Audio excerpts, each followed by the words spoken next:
Just about. We kick off with a talking hamster. The most famous talking hamster in the world. Let's welcome Richard the Hamster Hammond.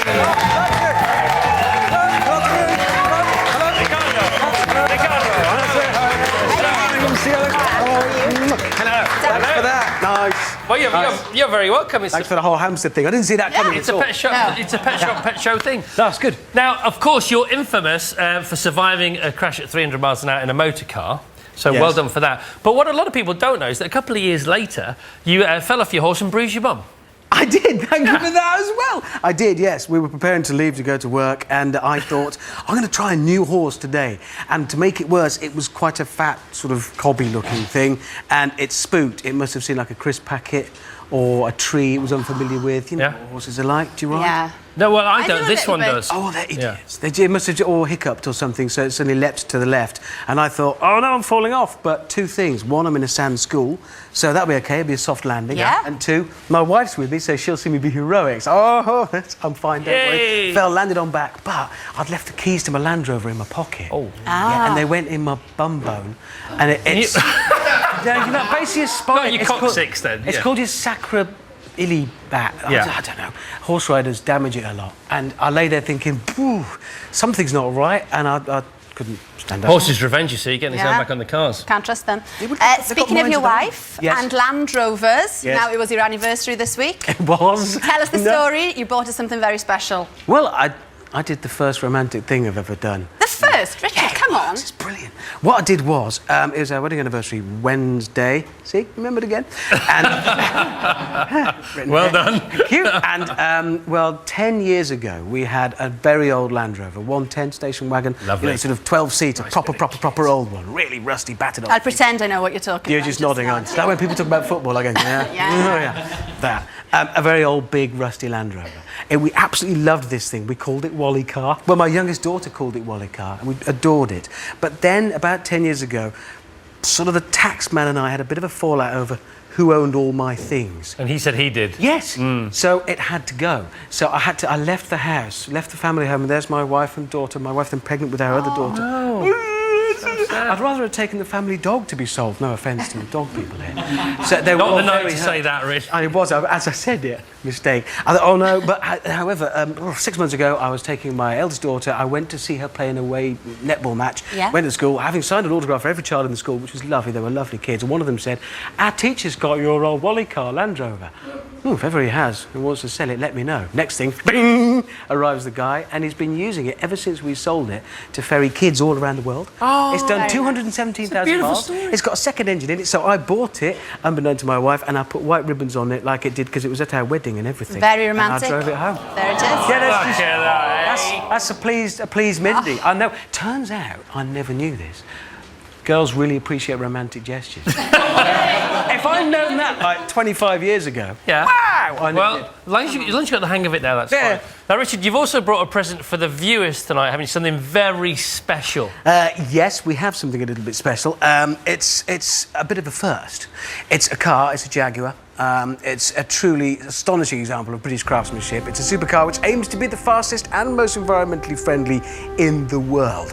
They showed it as a concept. We had it on Top Gear. Little did we know, and only today have they revealed they are going to make it. It's going to be amazing. Honestly, we have it here. We're going to have a look at it, and it is going to be an astonishing British-made. And that's not what it looks like. It's not supposed to have that curtain over it. We're going to take that off, aren't we? No, that's what it looks like. Oh, is it? No big deal. Never mind. OK, now news of more great British and sorting the Italians out there. Sorting them out. He is, what a fine fellow. He is. Now, speaking of engineering... I liked the Tower wonky. That's kind of what defined it, isn't it? It's got to fall over. I mean, they can still leave it a little wonky. Yeah, but imagine how you'd feel if you're selling those little towers, models of it in the town, and then one day somebody... straight off, thanks. Well, you'd have to bend your little models back, wouldn't you? Yeah, you'd be all right. Yeah. Possibly. But you've got a brand new show on Yes, engineering connections. Yes. I know, is it true in the first one you look at a hotel in Dubai? Yes, Burj Al Arab. Yes, and what's so special about the hotel? Well, it's enormous, 320 metres high, and it's built technically in the middle of the sea. Its shape, that beautiful shape, is to recall the sort of shapes of the sails of the dhows that have been sailing those waters for millennia. Because they didn't want it, frankly, I reckon it's because they didn't want to cast a shadow on the beach. So they had to get it further away, but they ran out of beach and realised it was in the sea. So they had to... not good. So they had to build an island before they could actually build the hotel. So the engineering that went into that alone, just to build an island before you can put your building on it, and then to make this 320-metre high, can you imagine the problems with air conditioning, that thing, with the heat getting into it, and light, because obviously the two are united. Of course. It is an astonishing construction. So you unravel all these mysteries in your show, and also for Construction C, Destruction, you're blowing up coffee tables. Why? Very serious. Because I wanted to demonstrate. The coffee table had to buy. Yeah, I dropped some water on it, a ton of water on it, right, to demonstrate the destructive force and potential of water. Because it's really heavy. Okay, well we can have a look at you doing this. Let's have a look. This is Stand by in 5, 4, 3, 2, 1.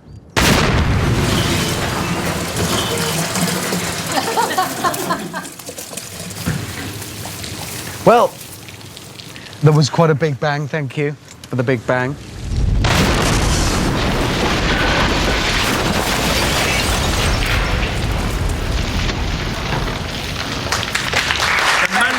You have to have the slow-mo. Yeah.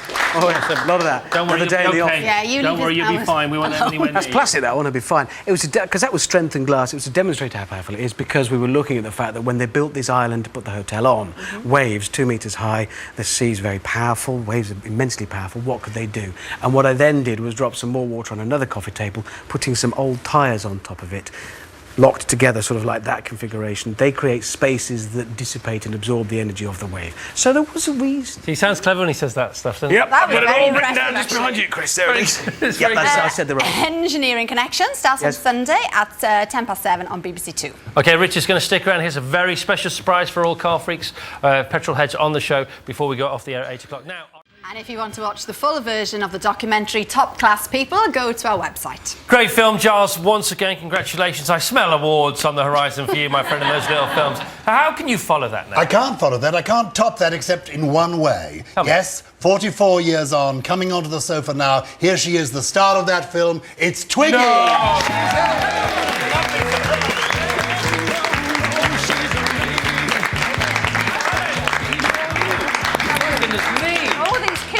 Hello. Hello, how are you? Yeah. Thank you. I was going to get one anyway, I determined. Like meeting the Queen. Hey, we know where she got those clothes from. Looking pretty good. We know where you got those clothes from. You were, and wasn't your mum lovely? Oh, I know, it made me feel a bit sad, actually. She's no longer with us, is she? What, she was 92, wasn't she? She lived till 92. But you moved her out of in... Neasden. Oh, You yes. moved her to Twickenham. Well, they'd always wanted to move and couldn't afford it. So when that whole thing happened to me, the first thing I did was buy them a house in Twickenham on the river. What people don't realise is that Twiggy and her generation, the 60s, made, as it were, the working class classy. That's the generation when people could actually speak with their real accents. Well, it was the first time since after the war, right, that young people had a voice, and it actually was fashionable to be working class. And there were a lot of posh people who actually broke their accents down because it was more fashionable to have a working class accent. So here's the question now. Do you feel posher? Because you are a bit posher than you were. I'm a bit posher, but a little bit. But, you know, I've lived in America a lot of the time. Not that I've gone American, but your accent I'm changes. still recovering from that man's question on the film there when he said, don't you feel out of place? And it wasn't he posh? Coming from a working class was background. so Well, you're posh, actually not allowed to succeed. But broadcasters then, am I right? You're totally right. They were really posh. I mean, Not anymore. They were. It's all changed. It's all changed. But it's amazing to think how world-famous Twigs was, because in the mid-60s I visited a prison in Texas and there were big pictures of you on the walls in prisoners' cells. Yeah, she was a world-famous person. I went worldwide. Supposed to make her feel better. Yeah. Okay. But also what was really cool there is your attitude, because you had a bit of attitude, and they were probably quite attracted to that as well. Because of what happened to me happened so fast, it wasn't planned. You know, I was a schoolgirl and somebody took my photo, and within a month I was going to America, to Paris, doing the Paris collections, working with Richard Avedon, who was the greatest photographer in fashion for American Vogue. So, you know, it was so exciting, and I was just me. But it wasn't is it different being a model now? Now I've come back to 2005 Well, yeah, and you know, returned. You're still at it, aren't you? I'm still at it. Yay. They dragged me out again. But, you know, in between I've starred on Broadway, I've done recordings, I've done films, you know, so I do lots of different things, which I love, and I always think performing is performing, whether you sing, dance, act, whatever. And a new album. I'm working on a new album. You're working on an album? Yeah, I've done lots of albums, Chris. You're too young to know. But Thank you very much, Vicky. Look at you smile at that. Oh, thank you. Never happens to me, Richard. It'll be out later in the year. I'll come back and tell you. Yeah, come back. 1967. 1967, What was May in the 1967. What I was watching that night on television, on Man Alive, we saw that particular film. But earlier in the evening, two favourite programmes of mine. One was Animal Magic with Johnny Morris. Oh, I Do you remember him? I loved He did all the voices. He did all the voices. He was brilliant. He was so brilliant and delightful. And later on, I watched with Raymond Baxter Tomorrow's World, the science programme, and there was an episode that particular week telling us that computers would one day come into our homes if we all had a spare room that was big enough to contain the computer. And here we are. Because the computer was invented at Manchester University, wasn't it? And it took up the whole of the top floor. And that's a big university, and that was the first computer. And I bet it couldn't do a lot either. No, could do very little. Yeah, it's amazing. Right, we've got to do a lot. We've got to move on, haven't we? Thank you so very much, Giles. much, Thank you. Twiggy and Thank you. This Sunday, an exciting...